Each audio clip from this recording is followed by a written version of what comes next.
dengan wahyu itu nggak bisa sinkron kadang-kadang. Misalkan karena disebut iman itu kan sesuatu yang kadang-kadang nggak logis ya. Isra Mi'raj itu ya nggak logis, tapi kamu percaya aja, kan gitu kan. Mana yang didahulukan? Ya. Nabi itu sebagai seorang yang berkalam, itu kalamnya wahyu atau kalau sama ngaji wa mayantiku anil hawa in huwa illa wahyu yuha itu an-najm, berarti semua ucapan Nabi itu wahyu atau gimana? Wahyu. Yakin. Mas. Kalau itu ada pemikiran Nabi, Ya itu yang maksud saya. Karena ada kajian namanya ijtihadun Nabi. Karena kalau semuanya wahyu, Nabi tidak perlu fatona. Pulang dulu besok aja. Kalau semuanya wahyu, berarti Nabi itu hanya kayak robot ya, suruh nyampein, nggak perlu cerdas dong. Ibaratnya,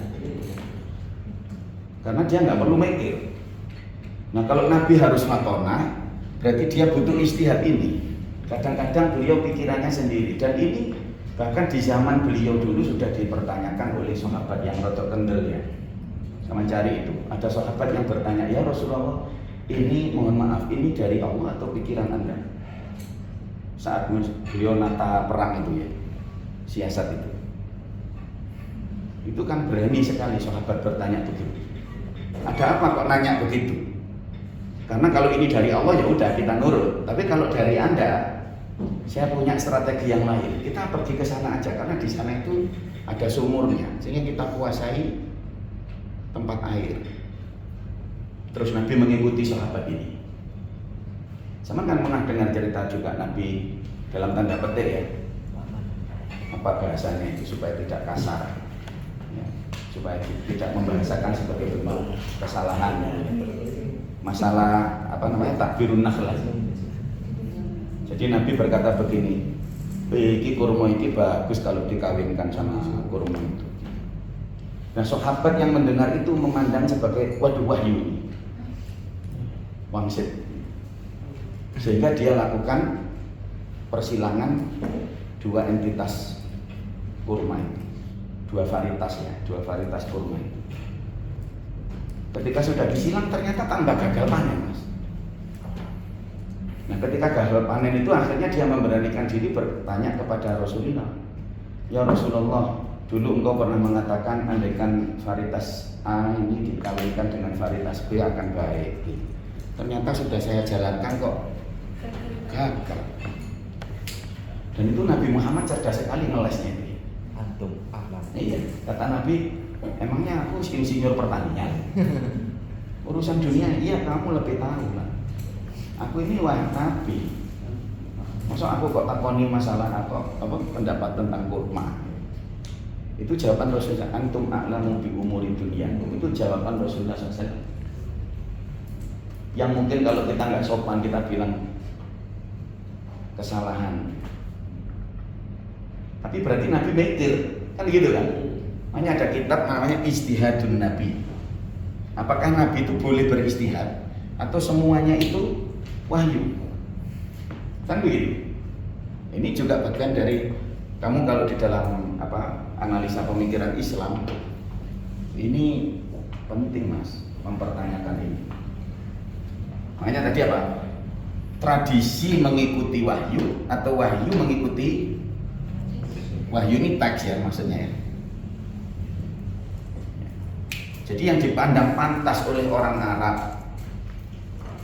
sebagai nutup aurat itu tradisi, ataukah kepantasan aurat itu diturunkan doktrinnya dari langit? Kan begitu. Jilbab itu sudah familiar di Arab ataukah itu doktrin baru? Itu pertanyaan untuk sampean dan boleh menjawab. Kalau Pak Matian punya jawabannya sendiri. Dalam arti gak mungkin kalau itu baru. Di orang Arab itu sudah punya gaya. Kalau baru, kata Sayyidah Aisyah itu malam-malam datang ayat hijab, pagi-pagi sudah aku lihat perempuan-perempuan Madinah seperti burung gagak sudah pakai.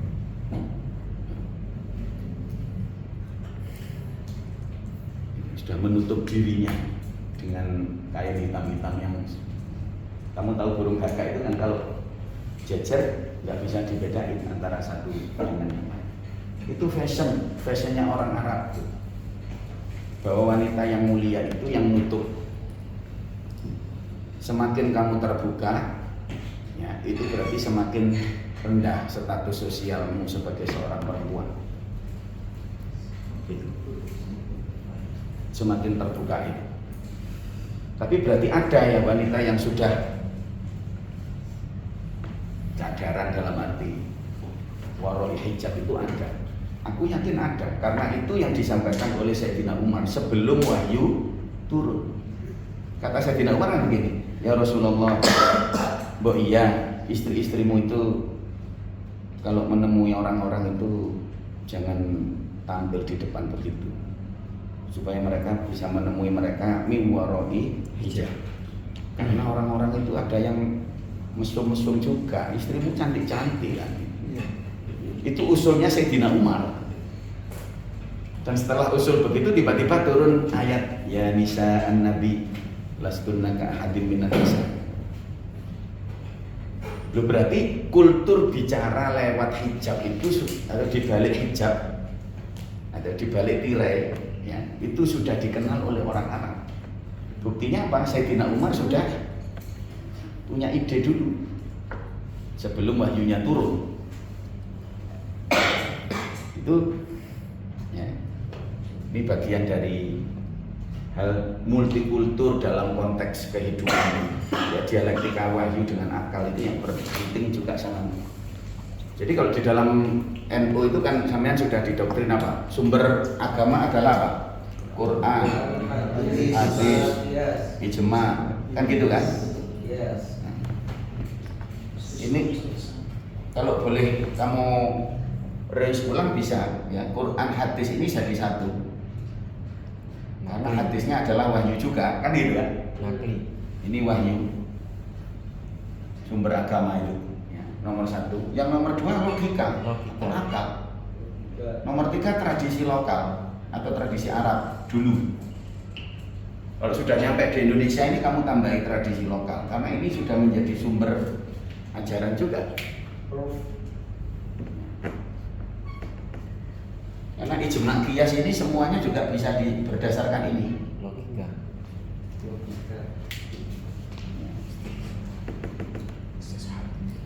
Iya mau istishab itu apa? Istihsan, dipandang baik, itu kan semuanya lokal mas. Pertimbangannya pertimbangan budaya mas. Kalau menurut budaya setempat tidak baik, ya menjadi tidak istihsan lagi. Dan sama tahu baik buruk itu bisa relatif.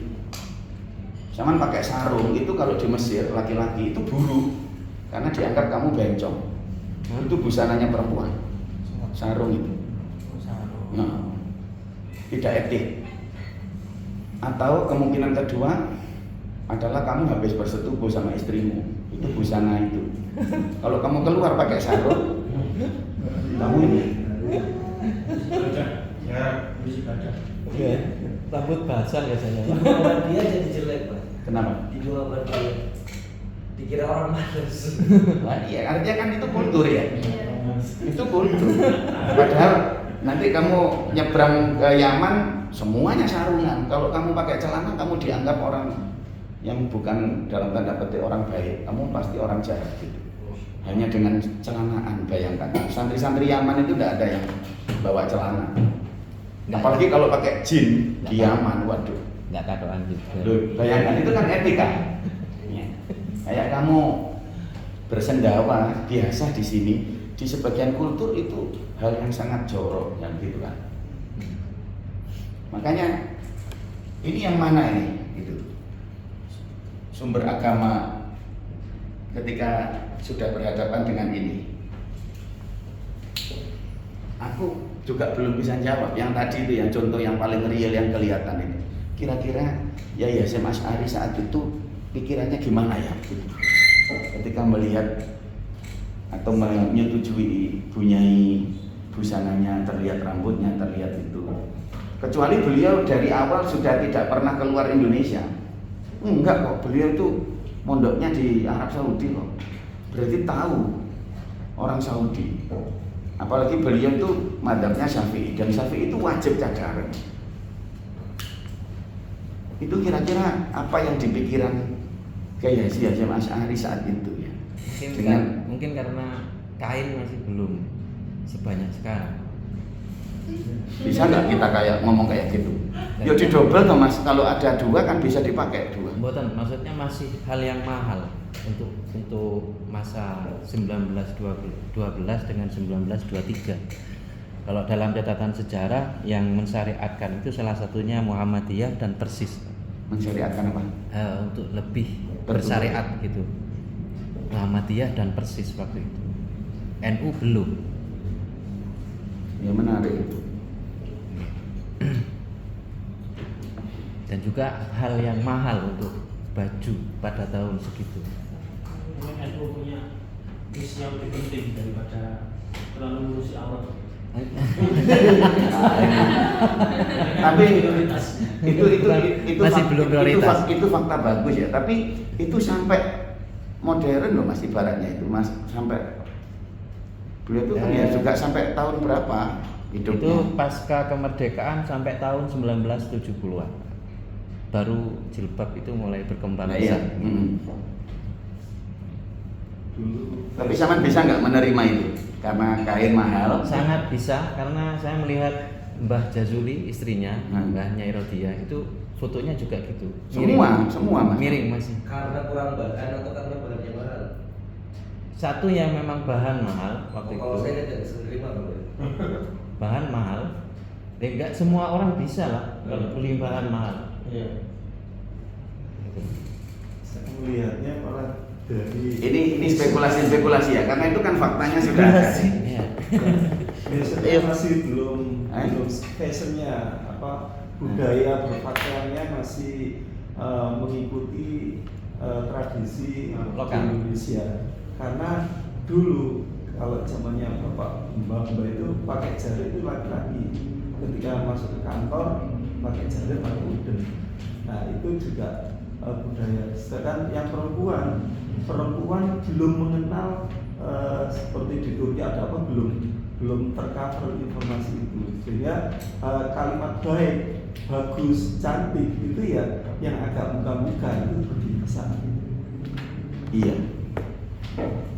Tapi begini ya. Ya oke, cuman kayak abot itu aku menerimanya itu. Kalau karena yang laki-laki aja ya, itu kan gerakannya yang laki-laki aja ke Arab-Araban banyak kok gitu. Kayak di Ponorogo pakainya jubah-jubah. Ya, itu bahkan di zaman yang lebih parah dari zamannya Kiai Hasyim Asy'ari. Itu ada gerakan itu loh Mas. Jangan lupa ya, ada gerakan, makanya diistilahkan ada santri abangan, santri potean itu ya. Itu ada gerakan kultural ya, seakan-akan kalau mau jadi yang baik itu seperti orang Arab. Teman tahu ya di Ponorogo Imam Bonjol itu kan busananya kan dia tidak beridentitas Indonesia. Bahkan saat itu dia memerangi ya, Bonjol itu memerangi kaum adat dalam perang Padri. Jadi jangan hanya dikenal beliau sebagai sosok para pahlawan nasional, tapi kalau kamu kaji ya, itu perang antara modernis dengan tradisionalis. Dan perangnya hebat, perang Padri itu. Jadi orang yang Islamnya itu beradab itu dianggap belum Islam kafah itu. Kalau mau Islam kafah itu ya harus seperti Sumatera Barat. Sumatera Barat. Ya. Itu gerakannya ya. Sama baca perang Padri. Selain bahwa punya common enemy yaitu Belanda ya. Tapi perang Padri itu adalah contoh antara ini pertarungan multikultural antara yang lokal termasuk busana itu, busana adat ya, dengan yang diimpor ke Arab-Araban ini dari busananya pemimpinnya itu Imam Bonjol itu. Itu menarik Mas, itu multikultur banget itu. Nah di eranya Mbah Yai Hasyim Asy'ari itu sudah lebih enak dibanding zamannya itu, zamannya Diponegoro dan sebelumnya. Oke. Tapi ya wallahu a'lam, bisa jadi ya itu kan namanya spekulasi, bisa jadi kain masih sulit. Oke. Ini Kan- ya, masih harga 2 sampai 5 gulden, Pak, untuk Apa? satu pakaian. 5 gulden pakai uang Gulden? Belanda. Ya. Itu konversinya gimana itu? Ya. Kalau nggak memahami. Hah? Itu. Tapi begini, untuk mungkin harus dicari juga. Saat itu orang Arab Saudi busananya seperti apa? Atau pada saat Yai Hasyim Asy'ari ke sana itu Arab Saudi apa pancet ya gitu. Itu kan menarik juga. Sejak kapan busana di Saudi itu menjadi yang laki-laki harus jubah putih, yang perempuan harus jubah hitam yang seperti itu. Itu juga kadangkala kalau kita jeli, kamu bisa menemukan fakta-fakta menarik itu secara kultural. Bisa jadi karena perubahan politik tertentu, ya kemudian busananya harus begitu. Itu bisa saja terjadi. Kalau aku kok masih sulit membayangkan, ya bahwa itu hanya karena alasan mahal, kemudian kan Yai Hasyim Asy'ari punya serban-serban. Apa sebetulnya nggak dipakai? Nggak dipakein ke istrinya misalkan ya, kalau nggak punya banget gitu loh. Sarungnya juga yang dipakai kan satu, nah yang lain kan nganggur. Kalau hanya masalah mahal bisa pakai dijahit no apa dijahit dewe kan begitu. Untuk memenuhi tanggung jawab agama syariat harus tertutup bu, kan gitu harusnya. Logika saya gitu, logika saya. Tapi kok dibiarkan? Tukang jahit belum ada. Iya, ya jahit sendiri mas, jahit sendiri. Kalau putih nggak harus dijahit ya. Enggak harus dijahit. Oke. Orang sudah sampai bikin baju bermodel, itu sudah berarti luxurious. Modelnya sudah ada loh, kebaya itu. Itu berarti sudah mikirin fashion, bukan hanya sekedar baju. Gitu. Sewek-sewek akeh, ya. Oke, itu jadi renungan aja, ya. Bahwa apa yang kayak sudah paten itu ternyata di dalam praktek budaya kita jumpai yang seperti itu. Kemudian ya terlepas dari di era yang setelahnya yaitu era transnasional. Kalau kemarin kita ingat diskusi kita tentang Kristen, ya termasuk ajaran-ajaran kita itu adalah bagian dari multikultur, lahirnya ilmu kalam, ya nggak sih? Ilmu kalam itu yang dibicarakan tentang teologi ketuhanan itu sudah banyak kita warisi dari teologi Kristen. Kemarin Bapak bocorin salah satunya yang mengenai kalamullah itu atau kalimatullah itu. Kalau zaman ingat kemarin, ya. Itu bocoran kajian ilmu kalam bahwa Al-Quran itu bukan makhluk, itu bukan ori buatan kita atau bukan ori diskusi kita. Karena itu sudah didiskusikan dalam konteks kekristenan dalam rangka mendiskusikan Yesus. Terus kemudian kita Asy'ariyah ini begitu getol atau Ahlu Sunnah begitu getol memegang ajaran kalamun qadim itu. Sebenarnya itu akidah yang ya, tidak diajarkan dari Nabi Muhammad SAW dalam konteks struktur apa? Struktur bahasa bahwa Al-Quran makhluk bukan makhluk itu tidak ada dulu zaman Nabi ngomongin itu. Itu ilmu baru, bahasan baru. Jadi hampir seluruh ilmu kalam ya, itu dalam konteks ilmu teologi. Dalam ilmu tasawuf, dalam ilmu akhlak nanti lahir tasawuf. Waduh, lebih banyak lagi mas. Tasawufmu itu ya mulai dari zuhud, asketisme itu di kekristenan sudah lebih dulu dan mirip makom ya, ahwal itu makom apa fana itu sudah selesai di Kristen. Baru kemudian dibicarakan dengan kelahiran ilmu tasawuf setelah zamannya penerjemahan Islam buku-buku Yunani.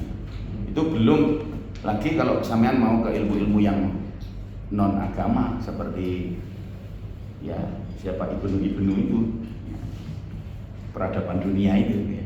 Itu semua adalah bentuk multikultural. Al-Khawarizmi menemukan apa itu algoritma, ya nggak itu? Sampai sekarang jadi rumusnya medsos. Itu semua adalah bentuk dari pertemuan budaya-budaya, tradisi-tradisi. Yang saya sebut ini, ya, dalam konteks ini adalah tradisi atau kultur intelektual. Lahirnya ilmu kalam itu. Ilmu mantek apalagi itu. Mantek itu jelas Yunani, dia nerjemahkan dari Aristo. Itu jelas kalau itu. Kalau ilmu tasawuf saya agak kurang sepakat kalau misalkan ulama tersebut mungkin ada salah satu beberapa yang terinspirasi dari terjemahan itu ya Pak. Tapi ya kelahiran ilmu ini sendiri sangat lahir dari memang sangat murni dari perkembangan dari antitesa antara itu antitesanya apa? Antitesanya apa? Antitesa antara ulama yang sangat pada saat itu hadis ini sangat tidak boleh diutak-atik, kemudian orang sudah mulai mencoba untuk itu sampai kalau Al-Nasibi akhirnya mulai membuat kitab apa? Saya nggak tahu isinya tapi judulnya Riayah Lilmuqillah itu. Nah, akhirnya mulai orang sudah berani untuk membongkar hadis ini untuk di ini ilmunya ya pengetahuan tasawuf sendiri.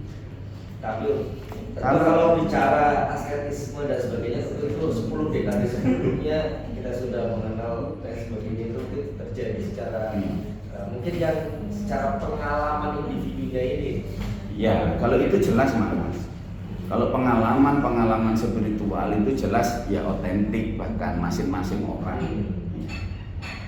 Bahkan kalau mau dilacak secara genealogi gurunya tasawuf ya Imam Ali.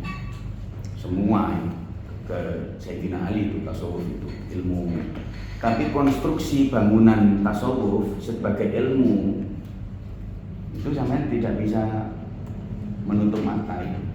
Karena sama penjelasan itu dinamakan sebagai makom, yang ini dinamakan sebagai ahwal, yang ini disebut sebagai makom fana, ya, ini disebut sebagai sakar, yang ini disebut wahdatul wujud dan lain-lain itu.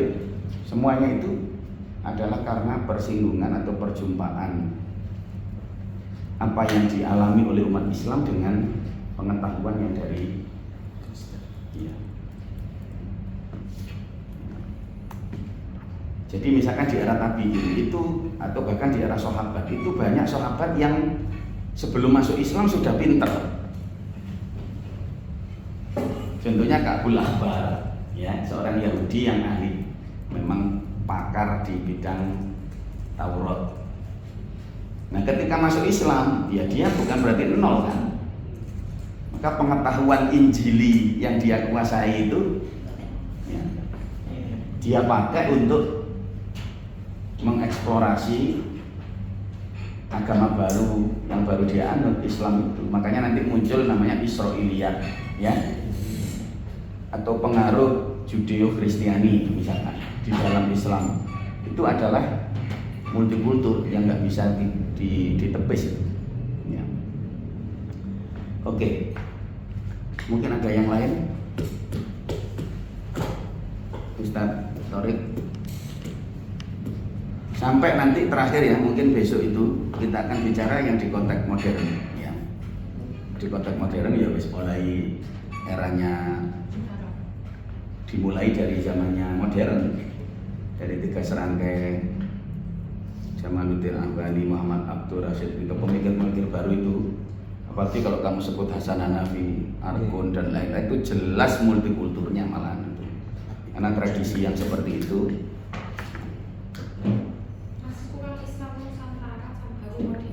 Oh, Islam Nusantara. Ya sama, kalau mau ngomongin Islam Nusantara berarti sampean adalah ngomongin postkolonial, ya. postkolonial. Islam Nusantara itu adalah bentuk dari postkolonialisme. Pemahaman untuk dia tidak mau dibentuk oleh Barat ataupun dibentuk oleh Timur. Dia mau menjadi dirinya sendiri. Edward Said. Said. Aku mau menjadi Muslim tapi aku nggak mau jadi orang Arab. Itulah bentuk Islam Nusantara itu.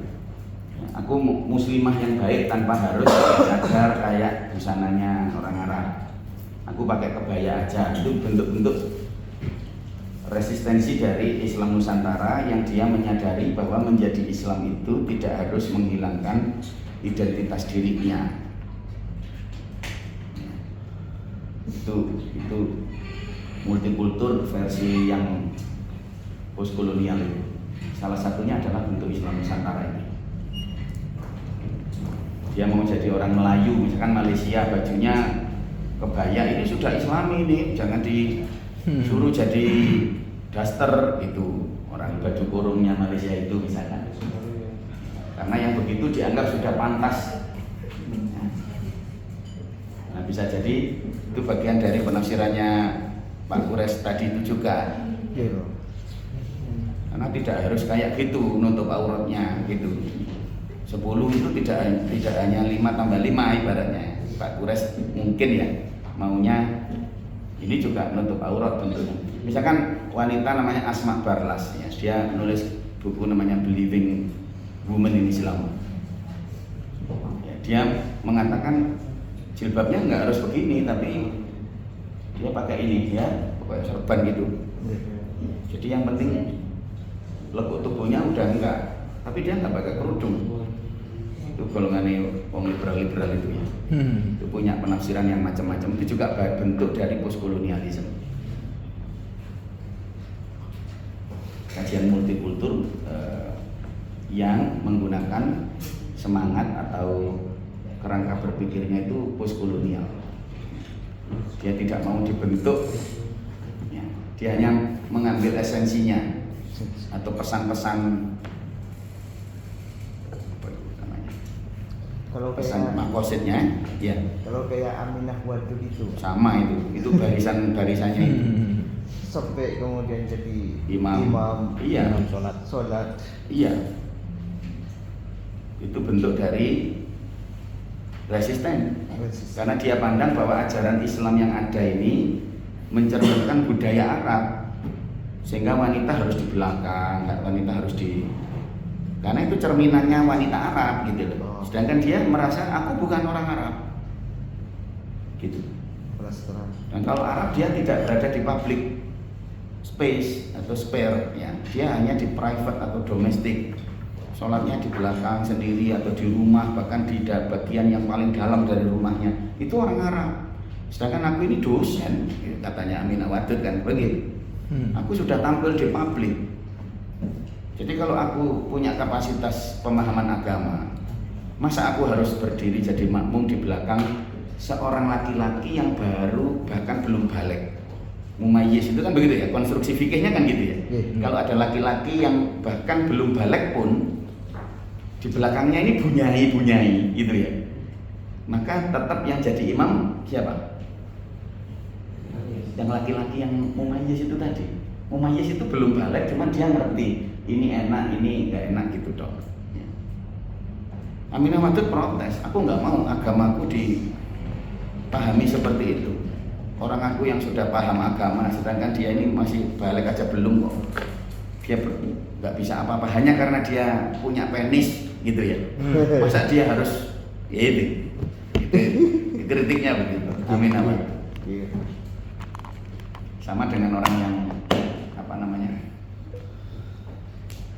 sembahyang dia harus pakai bahasa Arab itu ya. Nah terus ini katanya komunikasi dengan Tuhan, aku nggak paham komunikasinya kita pakai bahasa Arab. Aku bukan orang Arab, kan nanti sama begitu mas. Iya. Ini muncul Nabi palsu dulu itu siapa itu? Musotik atau siapa itu? Iya, yang sholatnya pakai bahasa itu juga bentuk dari postkolonial sebenarnya. Terserah bahwa itu kamu terima tidak terima, kamu sesatkan, kamu bunuh sekalipun ya. Tapi kamu harus melihat itu sebagai reaksi multikultur. Dan orang itu sebagian ada yang tunduk pada budaya yang lain, budaya orang lain. Seperti sampean begini tunduk pada budaya Iran dalam berfashion ya. Ada yang nggak mau, dia mau sendiri, dia mau jadi punya cara itu sendiri di dalam menutup.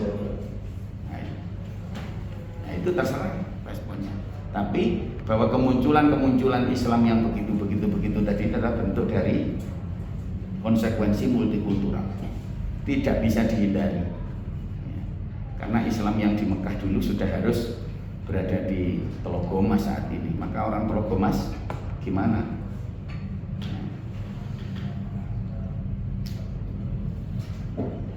Ada satu lagi mungkin belum.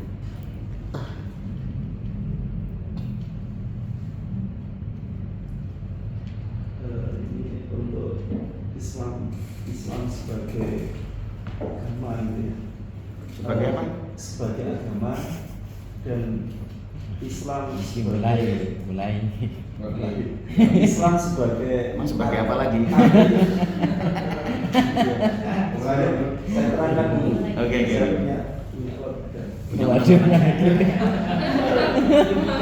Jadi suatu saat nanti Islam itu akan sebagai esensi, bukan sebagai sebuah tatanan, tapi esensi. Artinya meskipun secara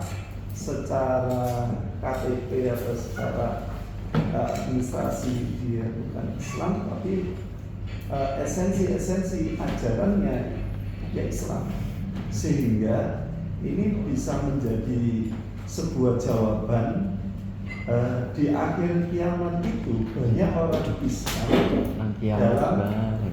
dalam pelaksanaannya, tapi tidak dalam ritualnya. Ya. Dalam ritualnya.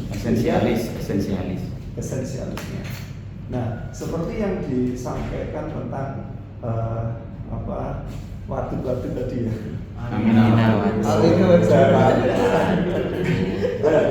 Ini juga memiliki esensialis pemandangan atau pemikiran, dan saya yakin orang-orang yang pintar-pintar itu lebih suka pada yang esensi aja. Iya. Dan tidak usah nunggu kiamat, Mas. Orang liberal itu sekarang sudah esensial. Yang dia esensinya sholat itu kan dzikir, kan gitu kan? Ya nggak usah sholat, aku penting dzikir kan gitu, nggak usah ritualnya. Yang penting aku ingat Tuhan, aku connect ya. Dia nggak usah sholat kan? Itu sudah sekarang ini, sudah sebelum ini, nggak usah nanti kiamat. Orang sudah punya pandangan esensialis. Itu salah satu cirinya orang liberal begitu. Dia tidak suka dengan yang dia fokus di intine gitu. Itu salah satu ciri kalau sama kepingin mengenali pemikiran liberal, yaitu intinya apa. Jadi tidak harus laki-laki dapat satu, perempuan dapat setengah, tidak harus. Tapi intinya tujuannya kan supaya rukun, misalkan warisan. Ya udah, yang penting rukun wes, bagi sama atau gimana. Ini bentuk-bentuk penafsiran liberal. Gampang aja kalau mau jadi liberal, sama esensialis udah. Iya, semaunya sampean. Waris. Karena tidak penting lagi form apa itu bentuk-bentuk itu. Waris mau dibagi-bagi sendiri, katanya bro. Sama beliau, gak usah setengah dan satu. Kata beliau itu langsung. Sudah ada ciri-ciri sebenarnya. Kalau dari komentarnya udah kelihatan. Sama-sama rukun. Iya kan ada tuh. Sebenarnya kita punya budaya ya yang kita jarang dibicarakan. Sekarang kalau di Indonesia ini ada bapak sama ibu sama anak-anaknya, bapaknya meninggal, itu warisannya dibagi atau enggak? Bagi. Iya. Yang enggak, Mas. Dikasih, semua dikuasai ibunya. Di dalam tradisi kita ya, orang Jawa ini begitu. Kalau bapak ibu, bapaknya mati, harta itu tidak dibagi. Karena masih ada emak itu, ada ibu. Ibunya masih hidup. Waduh, calon emak. Sudah emak. Dan kalau mengikuti syariat betul kan harus dibagi. Iya. Nanti ibunya nikah lagi. Ya kan nggak apa-apa Pak. Masa boleh? problemnya itu mas, problemnya ibunya itu terus rabi mana. Kalau misalnya dipakai sama suami baru. Iya. Terus lagi iya salah rabi mana meteng meneh. Terus mana lho.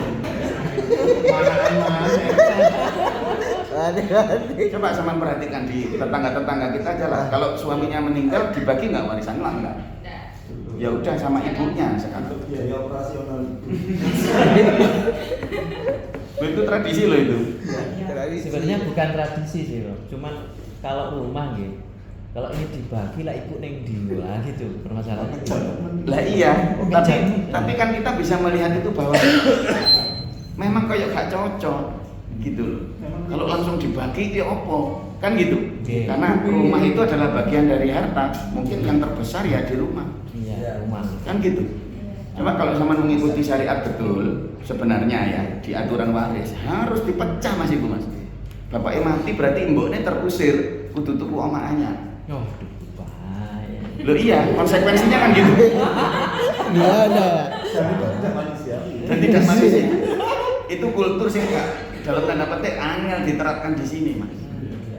Nggak mungkin kan ibu terus itu padahal rumahnya punden ya rumah. Nggih. Apalagi rumah dan ibu itu melok ngerintis tuku omah kalau di sini. Lah kalau di sana kan memang istri nggak ngapa-ngapain, itu rumahnya suami kan. Ngerti nggak sampean? Oke. Sedangkan harta ini bukan hartanya bapak tok lagi, ibu ya melok macul lagi gitu. Jadi lek bapakmu mati ki ya gak oleh dibagi ya gitu. Itu coba sampean ngomongin kultur yang ini ya.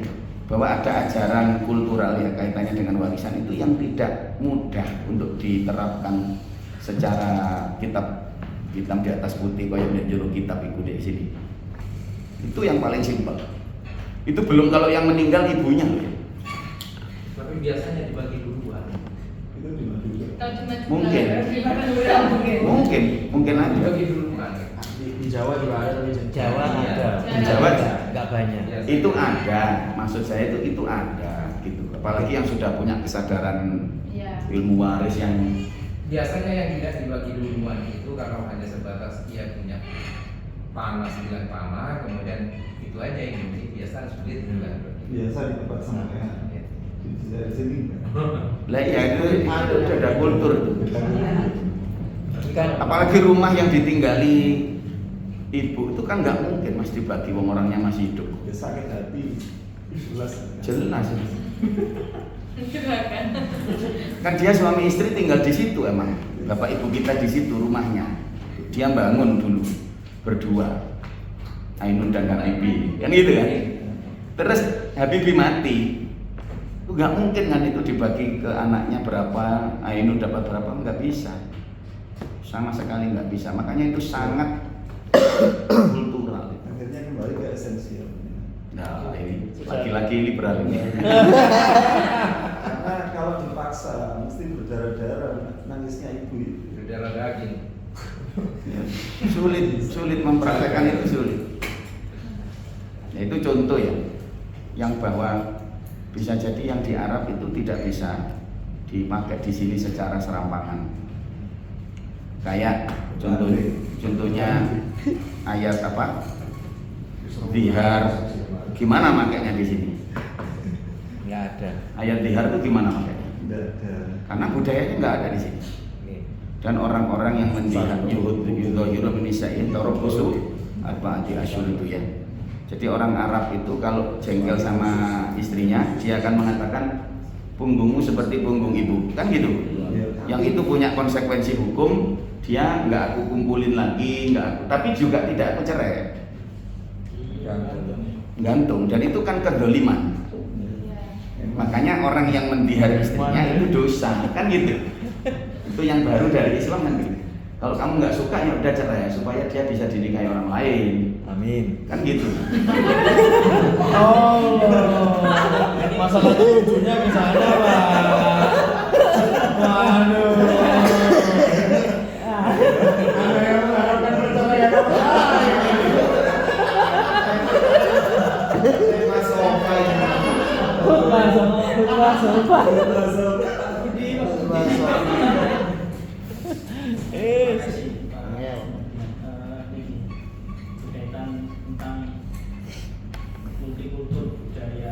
Oh, bukan yang mau kawin lagi tadi.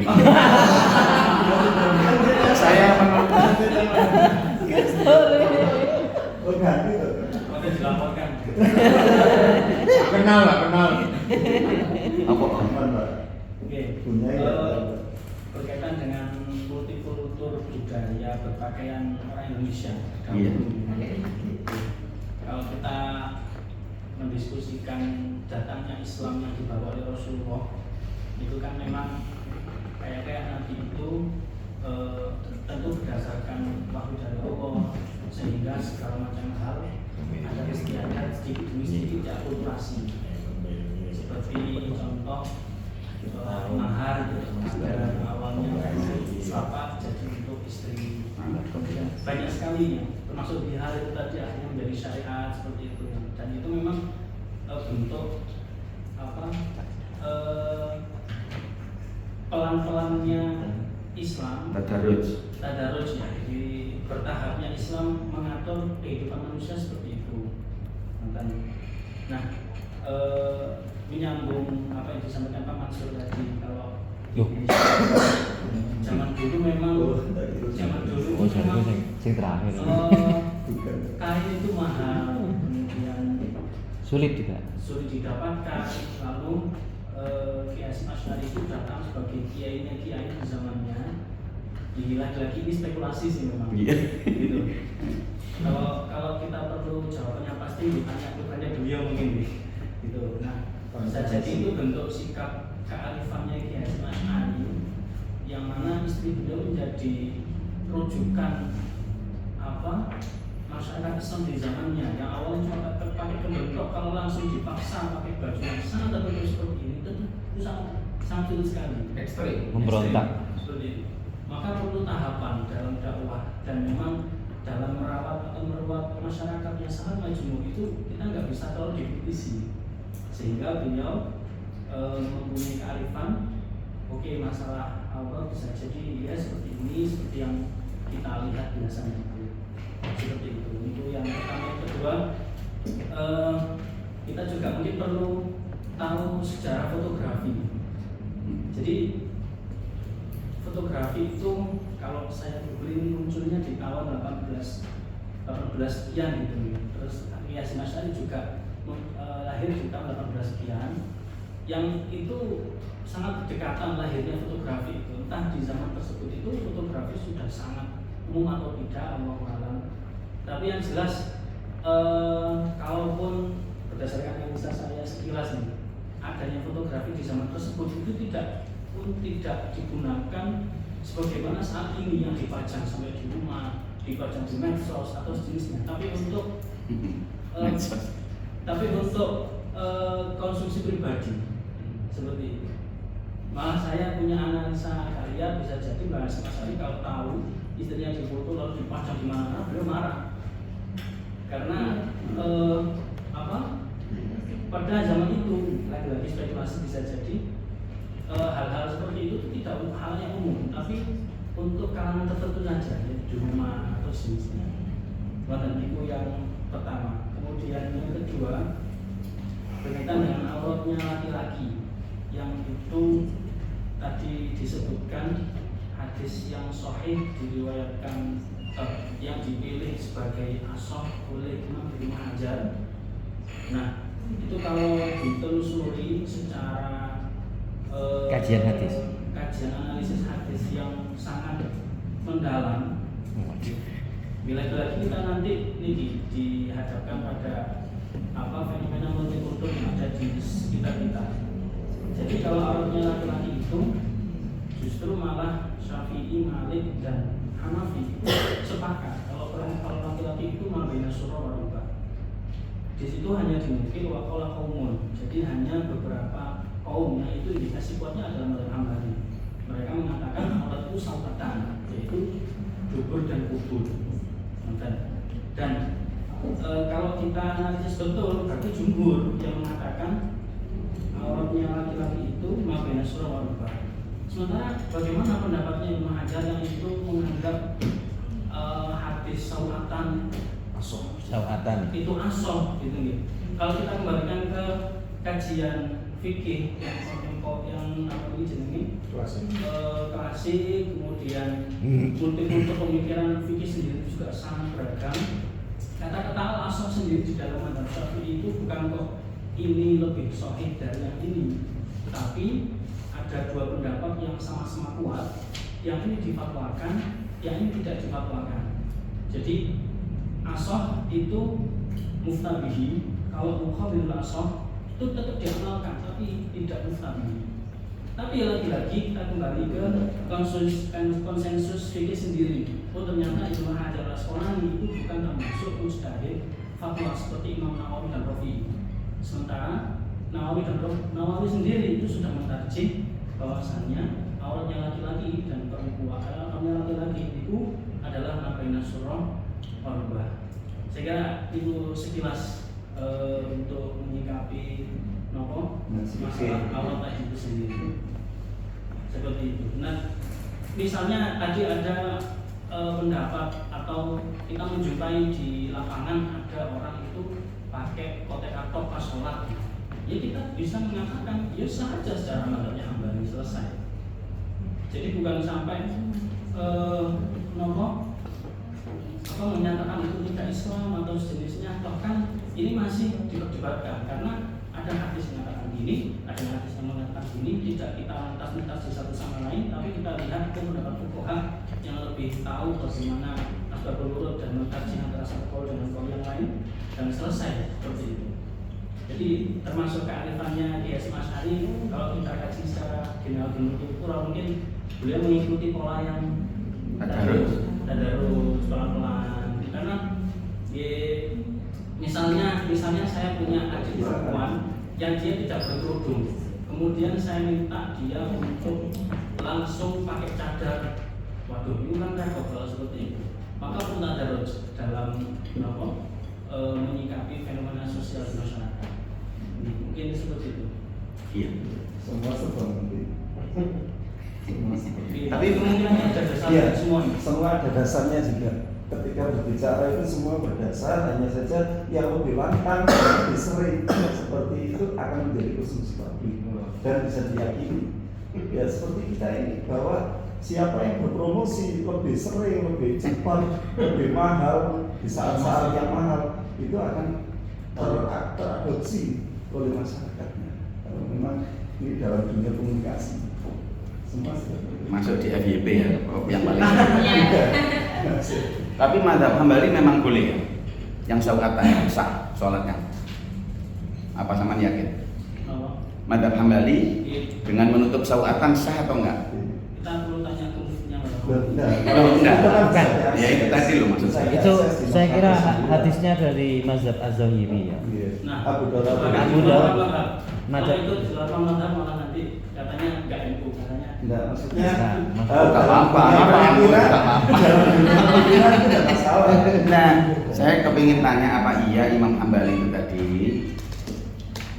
Saya tahu bahwa Imam Ibnu Hajar itu bukan mufti ya, tapi beliau memang dalam konteksnya itu membacanya sebagai asah itu dalam konteks jarah wa ta'dil sanadnya aja. Ini lebih sahih gitu loh. Bukan berarti dia berfatwa bahwa kamu begini aja, bukan dia enggak ada ceritanya. Cuman tadi kan seminim apapun ya, itu ada begitu loh. Hanya tadi saya cerita di Wamena dulu aku sempat bingung. Tapi ketika menemukan itu, jangan-jangan yang dulu itu ya memang sudah enggak apa-apa ya gitu loh. Karena ternyata ada payungnya. Bahkan kalau disebut madhab, aku baru dengar kalau madhab itu, kalau itu pendapat individu sebagai apa namanya juri hadis, oke. Tapi kalau sampai madhab itu menarik mas itu, bahwa di dalam madhab Hambali boleh. Belum sholatnya. Belum saya temukan. Belum. Lah iya. Saya sering ngaji. Ada enggak? Belum ditemukan kalau sholatnya itu sebagai aurat. Kalau itu ditutup sah sholatnya. Lah iya. Itu maksudnya. Dan waktu itu yang saya temukan kan fenomenanya mereka sudah ada yang belajar sholat tapi pakai UTK Tidur. makanya kan gitu. Nah kalau ada yang sampai level madhab ya gila itu sudah oke lah. Salah ketik. Kalau memang ada itu ada ajaran Nggak sama cari, tolong ini nggak apa-apa. Ini kan namanya penelusuran. Iya. Apakah di dalam madzhab Hambali itu memang demikian? Karena konsekuensinya dengan memilih hadis itu, ya, yang asoh gitu ya, dan diambil sebagai hadis yang dipegang madzhab, konsekuensinya berarti sholat nutup aurat itu cukup nutup sawatan. Tutupin speaker. Kan gitu konsekuensinya. Apa iya? Nanti saya juga mau coba. Ngomong. Kalau hal yang sesat nggak usah. Makanya kan kalau benar itu mantap Hambali, ya kan itu juga masuk dalam ahlus sunnah wal jamaah. Jadi saya mau coba. Sama sekali. Saya kira kalau nyoba jangan sendiri. Langsung nang idol yakin teman. Jadi ini tidak serta-merta kemudian kita ngawur dalam menerapkan pemikiran multikultur para fuqaha. Jadi makanya saya tadi mengatakan apakah memang betul madzhab Hambali seperti itu? Saya mengatakan ya kita tanya muftinya mereka apakah itu yang utama atau tidak utama. Jangan-jangan itu yang tidak utama. Boleh diamalkan tapi tidak boleh difatwakan, kan seperti itu. Lagi-lagi kita tidak boleh ngawur agar tidak jatuh pada taufik. Iya. Ada lagi saya Boleh. Boleh. Biasanya kalau mungkin di tempat yang lain juga sama ya, tidak jauh berbeda. Berkaitan dengan fenomena masyarakat. Ketika kita misalkan menyampaikan sesuatu itu memang harus diberi hukum ini gitu ya. Contoh saja misalkan begini Pak Dokter, ketika saya misalkan masyarakat itu di tempat kami sudah dogmanya itu ketika misalkan saya ambil contoh perempuan yang sedang haid itu nggak boleh masuk masjid ya? Boleh. Gitu ya, nggak boleh masuk masjid. Saya punya kebetulan punya misalkan guru gitu yang ngajar di pengajian itu di masjid. Pas saya izin nanti, karena saya sedang berhalangan.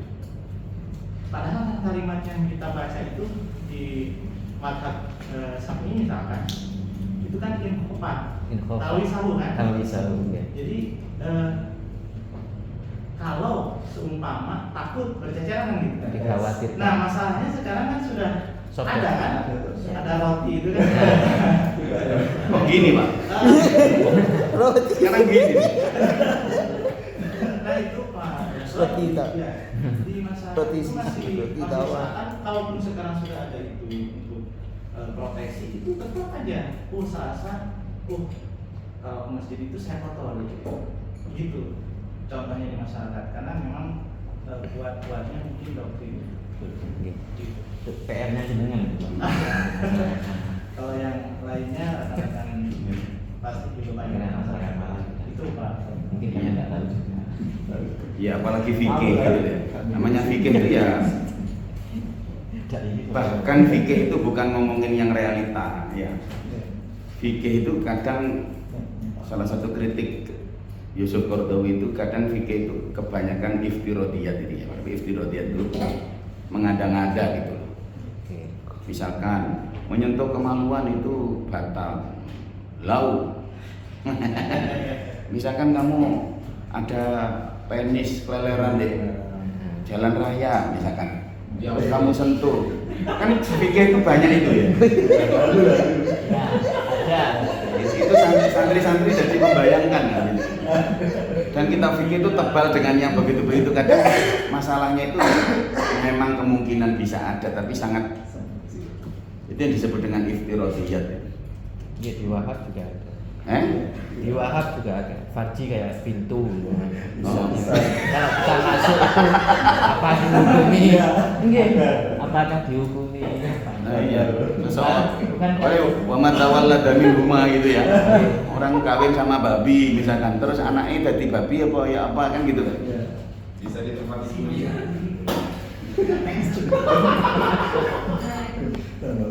Apa ya?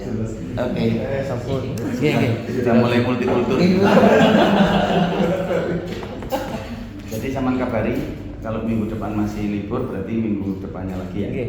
Kalau mau final apa sambil ngumpulin ya. Nah ngumpulin itu maksudnya apa yang jadi semuanya nanti kalau bisa ngomong gitu, maksudnya apa yang kamu tulis itu bisa kita komunikasikan. Kalau mau kelompokan seperti Ustadz Torik monggo, kalau mau individu ya silakan ya. Ada usulan dari teman-teman untuk yang dua rebu ini kami rebu depan ke rumah kan. Tadi Mas Dino Itu yang kita bicarakan. Dan mengumpulkan tugas. Kok nang kamar mandi? Sekalian sampean sudah siap dengan Tugasnya. tugasnya, gitu loh maksud saya. Terus coba kita share ke yang lain. Temuan multikultural, event multikulturalnya di mana, gitu. Saman bisa jelaskan itu. Presentasi yang tidak apa namanya, yang tidak Terstruktur. tidak terlalu panjang, pada intinya aja gitu. Hanya untuk kita tangkap berapa fenomena multikultur di masa ini, masa ya. Oke. Terima kasih. Assalamualaikum. Waalaikumsalam.